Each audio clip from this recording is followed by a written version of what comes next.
Ready? আমরা লাইভে যাব।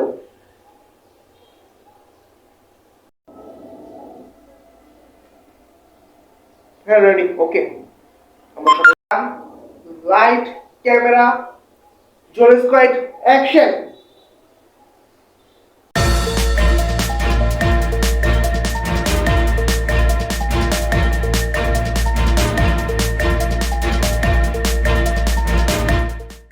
আসসালামু আলাইকুম guys, welcome to another video. তো আজকের ভিডিও খুব ইন্টারেস্টিং হয়েছে আর আপনাদের সবাইকে পবিত্র মাহে রমজান মাস যেহেতু চলে যেতেছে, মাহে রমজান মাসে আমার কিছু ভিডিও আপলোড আপনারা সবাই তো দেখছেন। তো আপনাদের মাহে রমজান মাসের শুভেচ্ছা। এবং আগামীকাল আগামীকাল আমাদের বাংলাদেশে পবিত্র ঈদুল ফিতর অনুষ্ঠিত হতে যেতেছে। দীর্ঘ এক মাস রোজা রাখার পরে আমাদের সেই রোজা আর সাউন্ড যেটা বলে আমরা রাখার পরে দিন আমাদের ঈদুল ফিতর। তো আমরা ঈদুল ফিতরের কিরকম এনজয় করব এটা অবশ্যই কমেন্টে লিখবো। আর যারা যারা আমার ভিডিও দেখেন সবাইকে পবিত্র ঈদুল ফিতরের শুভেচ্ছা এবং দেশ ও দেশের যে যেখানে আছে সবাইকে পবিত্র ঈদুল ফিতরের শুভেচ্ছা ও অভিনন্দন। আর কেবি টিভির পক্ষ থেকে আমি রাজ আপনাদের সবাইকে জানাই পবিত্র ঈদুল ফিতরের শুভেচ্ছা।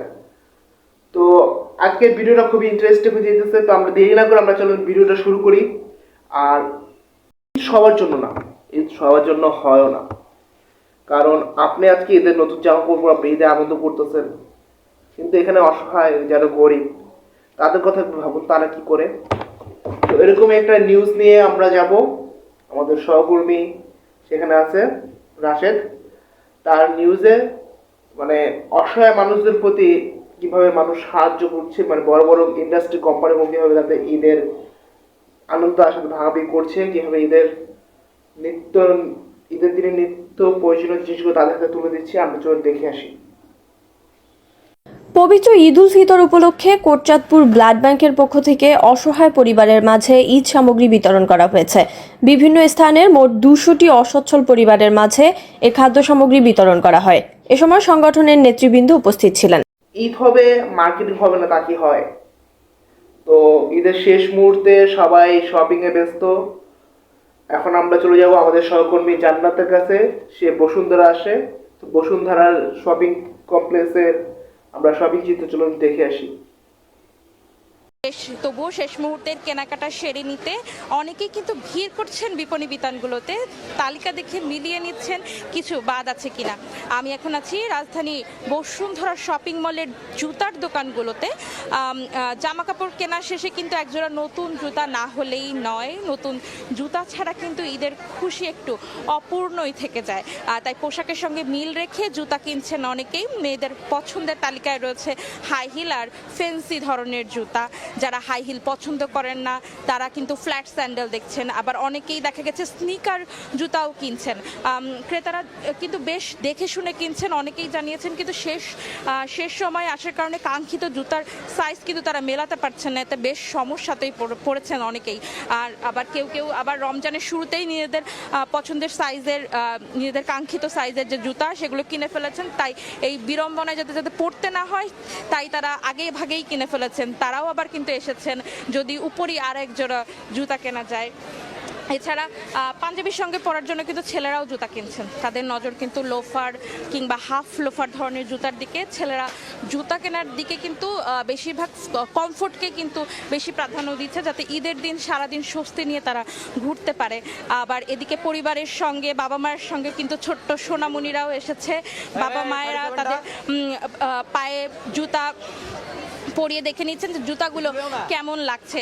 আর ঈদের মৌসুমে এবার আমরা যাব ঈদের সবচেয়ে ভাইরাল কিছু জিনিসের প্রতি আমরা যাব। এখন আমরা যদি বলি ঈদের মধ্যে সবচেয়ে বেশি ভাইরাল কোনটা, আপনারা কি বলবেন? হ্যাঁ, ইফতার বাজার। বড় বাপের পোলায় খায়, খাসির শিক্ষিত খাসি, এইসব তো মানে হ্যাঁ বলবেন এগুলো হয়তো ভাইরাল বা এগুলো না, এগুলো হ্যাঁ ভাইরাল। তো এবার ঈদের আমাদের এখানে আমাদের সবচেয়ে বেশি ভাইরাল এটা আমি যে টপিক যেটা বলবো সেটা আপনার শুনলে অবাক হবেন, মার্কেটিং। আমাদের সবসময় সবার মার্কেটিং একটা বাজেট থাকে, যে আমরা এত টাকা মার্কেট করব, কিন্তু আমাদের ছেলেদের কখনো মার্কেটিংয়ের বাজেট থাকে না। হ্যাঁ, আমরা মার্কেটিং করবো, এটা করবো, এটা করবো। আমি আমার কথাই বলি, আমার মার্কেটিংয়ের কোনো বাজেট মানে এবার মানে প্রতিবারই বাজেট থাকে। যখন এবার আমি জব করি না, আমি ইনকাম করা শুরু করি, আমার কিন্তু মার্কেটিংয়ের বাজেট ওইভাবে মানে আমি করে উঠতে পারিনি। আমি দেখতে আমি সবার জন্য সব কিছু কিনছি, নিজের মার্কেটিং বাজেট ওইভাবে করতে পারিনি। তবে মানে কিছু কিছু মানে আমি বলবো না আমি মার্কেটিং করিনি, টুকটাক করা হয়েছে। একটা শার্ট কিনছি, একটা গেঞ্জি কিনছি এই, আর বাকি মানে স্পন্সারে মানে কিছু শার্ট কিছু পাঞ্জাবি আমার পাওয়া হয়েছে স্পন্সরশিপ হিসাবে। তো আমার গায়ে যে পাঞ্জাবিটা সেটাও আমি বললাম একটা স্পন্সরশিপ। তো যাই হোক গাইস, আমরা মূল আলোচনায় আসি। এবার আমাদের সংক্রান্ত ভিডিও বাজেট, মানে ঈদের শপিং এ কার বাজেট কত, চলো আমরা দেখে আসি। ঈদের শপিং এর বাজেট কত আপনার? 30,000-এর মতো, মেয়ের জন্য 25-30, তাও 10 তো 25,000, 20,000-এর মতো, তেমন না, 10,000 বেশি না, 5,000 টাকা, 5,000। নিজের জন্য 0 টাকা। নিজের জন্য তো সামান্য, পুরোটাই পরিবারের জন্য। নিজের জন্য এখনো কিছুই করা হয়নি। ঈদের জন্য নিজের শপিং বাজেট এখনো করা হয়নি। নিজের কোনো বাজেট নেই আসলে। নিজের জন্য এখনো করা হয়। ঈদে যখন থেকে কাজ করা শুরু করেছি তখন থেকে আসলে পুরুষ মানুষের জীবন থেকে যে ঈদটা হারিয়ে যায় এরকমটাই হয়ে যায় আর কি। তো যার কারণে অনেক বছর যাবতীয় নিজের জন্য কখনো বাজেট করা হয় না। ঈদের সাথে সাথে কিন্তু কোলাহল বাড়ে, বন্ধ থাকে, ছুটি থাকে, কোলাহল বাড়ে, মানুষের সাথে মানুষের দেখা হয়, সবাই সবার প্রিয়জনের কাছে যেতে ইচ্ছে করে। কথায় আছে নারীর টানে দেশ ছাড়ছে জনগণ। মানে আমরা যারা ছেলেরা যারা দেশে থাকি, ঢাকায় এসে চাকরি করি, দেশে আমাদের বউ আছে, মা আছে, বোন আছে, তারাও কিন্তু একজন নারী। তো নারীর টানে দেশ ছাড়ছে জনগণ। আর যে যেভাবে পাচ্ছে, কেউ লঞ্চে, কেউ বাসে, কেউ ট্রেনে যাচ্ছে। তো সেখানে আমাদের কিছু সহকর্মী আছে, রাশেদ আছে, রাকিব আছে, জান্নাত আছে। আমরা চলুন তাদের কাছে আমরা জেনে আসি মানে এবারে ঈদের যাত্রা কিরকম যাচ্ছে, শেষ মুহূর্তের প্রস্তুতি কিরকম হচ্ছে, আর এবারে মানে কৌতূহল কিরকম।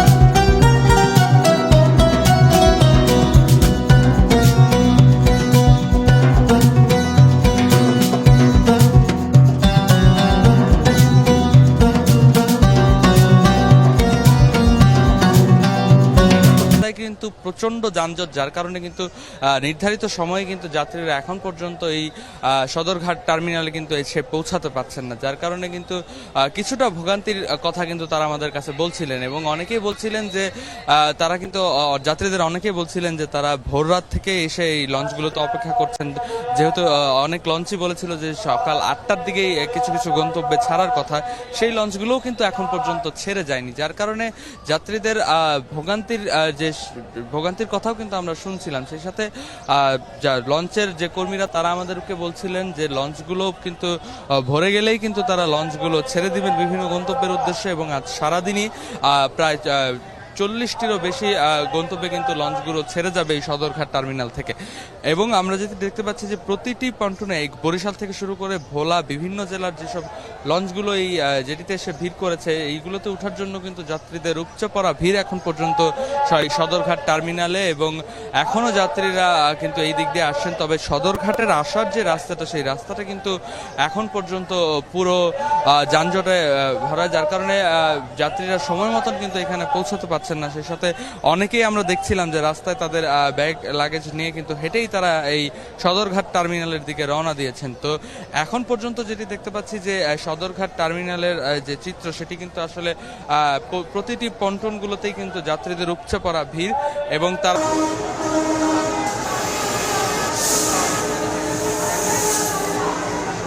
যাত্রীতে ছেয়ে গেছে পুরো ট্রেন। শুধু তাই নয়, ছাদও কানায় কানায় ভরা। এই যাত্রা ঘরে ফেরার, জীবনের ঝুঁকি নিয়েও এই ছুটে চলা। ঈদের আনন্দ স্বজনদের সঙ্গে ভাগাভাগি করাই লক্ষ্য। কমলাপুর রেল স্টেশনের প্ল্যাটফর্মে যাত্রীদের এই লম্বা লাইনে দীর্ঘ অপেক্ষা কাঙ্ক্ষিত ট্রেনের। আর কয়েক ঘন্টার অপেক্ষার পর ট্রেন প্ল্যাটফর্মে আসতেই শুরু হয় এমন দৌড়ঝাঁপ, হুড়োহুড়ি। দরজা জানালা দিয়ে যেভাবে পারছেন উঠে পড়ছেন ট্রেনে। নিজ গন্তব্যে পৌঁছাতে অনেকের ঠিকানা হয় ট্রেনের ছাদে। ঈদে স্বস্তির রেল ভ্রমণে ভোগান্তির শেষ নেই। দক্ষিণ পশ্চিমাঞ্চলগামী ট্রেনগুলো কয়েক ঘন্টার শিডিউল বিপর্যয়ে পড়লেও সময় মতোই কমলাপুর ছেড়েছে সিলেট ও চট্টগ্রামগামী ট্রেনগুলো। যাত্রী বোঝাই ট্রেনগুলো কমলাপুর থেকে বিমানবন্দর রেল স্টেশনে পৌঁছাতেই আরেক দফায় শুরু হয় মানুষের ট্রেনে ওঠার যুদ্ধ। ঈদের দিন ঈদের নামাজ ঈদগাহে পড়া, এটা একটা আলাদা একটা মজা।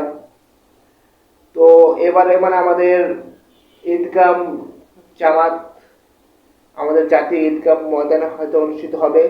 তো এটার প্রস্তুতি চলতেছে। তো চলে আসুন আমরা দেখে আসি ঈদগাহের প্রস্তুতি। সেখানে আমাদের সহকর্মী রাশেদ আছে। রাশেদ আমাদের দেখাবে কিভাবে মানে কি হচ্ছে। Let's go. ধর্মীয় উৎসব পবিত্র ঈদুল ফিতরের আগমনী বার্তা। ঈদ জামাতে এক কাতারে সামিল হতে প্রস্তুত হচ্ছে জাতীয় ঈদগাহ ময়দান। চলছে শেষ সময়ের কর্মযজ্ঞ। ঈদের দিন সকাল 8:30টায় জাতীয় ঈদগাহ ময়দানে অনুষ্ঠিত হবে ঈদের প্রধান জামাত। 25,000 বর্গমিটার জায়গা জুড়ে তৈরি করা হয়েছে প্যান্ডেল। শনিবার সকালে ঈদগাহ ময়দান পরিদর্শনে গিয়ে ঢাকা দক্ষিণ সিটি কর্পোরেশনের প্রশাসক জানালেন, এবারের ঈদের প্রধান জামাতে অংশ নিতে পারবেন 35,000 মুসল্লি। সম্প্রীতির সেই কাতারে রাষ্ট্রপতি, প্রধান উপদেষ্টা সহ রাষ্ট্রের অতি গুরুত্বপূর্ণ ব্যক্তিদের সামিল হওয়ার কথা রয়েছে। বরাবরের মতো এবারও থাকছে নারীদের জন্য নামাজের ব্যবস্থা। আমরা আশা করছি মহামান্য রাষ্ট্রপতি, মাননীয় প্রধান উপদেষ্টা মহোদয় দুজনই জাতীয় ঈদগাহ ময়দানে ঈদের জামাতে অংশগ্রহণ করবেন। সম্মানিত নাগরিকগণ দুটো গেট দিয়ে তারা প্রবেশ করবেন এবং যারা ভিভিআইপি থাকবেন তাদের জন্য আলাদা গেট থাকবে। এছাড়া মহিলাদের জন্য পৃথক প্রবেশের ব্যবস্থা রেখেছি। ঈদগাহ ময়দানে থাকছে ওজোখানা, খাবার পানি, প্রাথমিক চিকিৎসা সেবা ও ভ্রাম্যমাণ টয়লেটের ব্যবস্থা। দক্ষিণ সিটির প্রশাসক জানালেন, ঈদ জামাত ঘিরে নিরাপত্তাগত সব সুরক্ষাই নিশ্চিত করেছে আইনশৃঙ্খলা বাহিনী। পুলিশ, র্যাব এবং অন্যান্য যে আইনশৃঙ্খলা বাহিনী তারা নিয়মিত কাজ করছেন এবং এসএসএফ কাজ করছেন। আমরা তাদের সাথে সমন্বয় করছি। আপাতত আমরা কোনো নিরাপত্তা ঝুঁকি এখানে দেখছি না। এদিকে ঢাকা উত্তর সিটি কর্পোরেশনের আয়োজনে রাজধানীর পুরাতন বাণিজ্য মেলার মাঠে এবার প্রথমবারের মতো আয়োজন করা হচ্ছে ঈদ জামাত। কর্তৃপক্ষের আশা, লাখো মানুষের জমায়েত হবে এই ময়দানে। ময়দানে লক্ষাধিক লোকের ঈদ একসাথে নামাজ পড়ার মতো যে আয়োজন, সেই আয়োজন আমরা করেছি। সাফিসিয়েন্ট গাড়ি পার্কিংয়ের ব্যবস্থা করা হয়েছে, সাফিসিয়েন্ট নিরাপত্তা বেষ্টনী তৈরি করা হবে এবং নারীদের নামাজের আলাদা ব্যবস্থা আমরা করেছি। ঈদ জামাতের পর সুলতানি আমলের ঐতিহ্যের সঙ্গে মিল রেখে ঈদ র্যালির আয়োজন করা হবে। শত শত গিটারিস্ট থাকবেন, পুলিশের ব্যান্ডেড দল থাকবেন, ঘোড়ার গাড়ি সেগুলো থাকবে, প্ল্যাকার্ড থাকবে, সঙ্গীত শিল্পীরা থাকবেন, সেলিব্রিটিরা থাকবে, আমরা থাকবো এবং সিনিয়র সিটিজেনরা থাকবেন। আমরা সবাই মিলে এই ঈদ মিছিলটি আমরা করব। মানিক মে অ্যাভিনিউ গিয়ে সংসদ ভবনের সামনে আমরা শেষ করব। ওখানে আমরা একটা সাংস্কৃতিক অনুষ্ঠান করব। এছাড়া 2 দিন ব্যাপী ঈদ মেলারও আয়োজন করবে উত্তর সিটি কর্পোরেশন। ঈদের একটা নিউজ নিয়ে এবারে ঈদে ডিরেক্টর প্রবীর রায় চৌধুরীর একটা নাটক আছে বেস্ট ফ্রেন্ড 2.0। যে আমরা যারা বেস্ট ফ্রেন্ড দেখেছি তারা আমরা অবশ্যই বেস্ট ফ্রেন্ড 2.0 দেখবো সিএমবি চ্যানেলে। আমার ইউটিউব ডিসক্রিপশনে বেস্ট ফ্রেন্ড 2.0 একটা লিঙ্ক দেওয়া থাকবে। আর আমরা ছোট্ট একটা ক্লিপ দেখে আসি, চলুন। সম্পর্কটা কি সত্যি করে বলতো? বেস্ট ফ্রেন্ড যাকে সত্যিকারের ভালোবাসি তাকে ভালোবাসি কথাটা বলা খুব কঠিন। ভালোবাসা ভিন্ন আমার চোখে। যে আমার, সে এক পলকের জন্য হারালেও আকাশ ঢেকে যাবে। শৈশব হয়তো রঙিন, কিন্তু আমরা যেভাবে শৈশবটা রঙিন করেছিলাম এটা হয়তো কেউ পারবে না। আমাদের সময় সেই ঈদ কার্ড, ঈদের আনন্দ, এখন ঈদ কার্ড দেখাই যায় না। হ্যাঁ দেখা যায়, গল্প দোকানে পাওয়া যায়। এখন হয়তো রাস্তায় ফুটপাতে সেইভাবে ঈদ কার্ডের দোকান বসে না। এখন কাউকে ঈদের আনন্দ ভাগাভাগি করা হয় না কারোর সাথে। এখন ঈদের আনন্দ ওইভাবে মানে ঈদ কার্ড বিনিময় এভাবে হয় না। এখন আড্ডাও হয় না বন্ধুদের সাথে, ঈদের সালামি পাওয়া হয় না, কারণ আমরা বড় হয়ে গেছি। এখন এখন ঈদ মোবারক আমরা কিভাবে বলি? একটা মোবাইল নেই, মোবাইলে টেক্সট করি ঈদ মোবারক। এভাবে কি মানে ঈদ মোবারক মানে এটা কি মানে বলা যায়? এটা কি মানে একটা আনন্দ পাওয়া যায়? কিন্তু আমরা যে আনন্দ পেয়েছি ওইটা মানে পাওয়া যাবে না কখনো। সবাইকে পবিত্র ঈদ উল ফিতরের শুভেচ্ছা জানিয়ে আমি শেষ করতে চাই এই পর্যন্তই। মানে আজকের নিউজটা আমার খুব মানে নিউজ করার খুব ইচ্ছে ছিল, এই জন্য করলাম। মানে কার কাছ কেমন লাগছে সবাই কমেন্টে জানাবেন। আর সবাইকে একটা সর্বশেষ সবাইকে একটা কথাই বলবো, যত যাই করেন ঈদটা ফ্যামিলির সাথে করেন, ঈদটা পরিবারের সাথে করেন, আনন্দটা পরিবারের সাথে ভাগাভাগি করে নেন। যদি কখনো যারা প্রবাসে আছেন তারা হয়তো পারেন না, তো তারা ভাই ঈদের দিন ভাই পারলে অন্তত একটা ফ্যামিলিকে একটা ফোন দেন, তাদের কথা জিজ্ঞেস করেন, ইয়ে করেন। আর দেশবাসী এবং প্রবাসী ভাই বাদার যারা আছে সবাইকে আমার পক্ষ থেকে পবিত্র ঈদ উল ফিতরের শুভেচ্ছা ও অভিনন্দন। আর আমার ভিডিওর আমি যখন মানে দেখি, আমি কালকে দেখলাম আমার ভিডিওতে বেশিরভাগ যারা দেখে তারা বেশিরভাগ মানে দেশের বাইরে থাকে, সৌদি আরব, ইন্ডিয়া, এরকম মানে ইন্দোনেশিয়া, এদের কাছে মানে বেশি পৌঁছে। আমি জিনিসটা দেখলাম ওয়াইটি স্টুডিও, যেটা আমাদের ইউটিউব স্টুডিও, এখান থেকে আমি জিনিসটা আমি ইয়ে করলাম। আর আমার বয়স আমার মানে ভিডিওগুলো যারা দেখে তাদের সবাইকে আমার পক্ষ থেকে ঈদ উল ফিতরের শুভেচ্ছা। আবার আরেকটি কথা, আমি শীঘ্রই মানে ঈদুল আজহায় এবার একটা রাইফেল ড্র করতে যাচ্ছি। যারা যারা মানে অংশগ্রহণ করতে চান তারা কমেন্ট করবেন, এবং রাইফেল দিয়ে থাকছে আকর্ষণীয় সব পুরস্কার।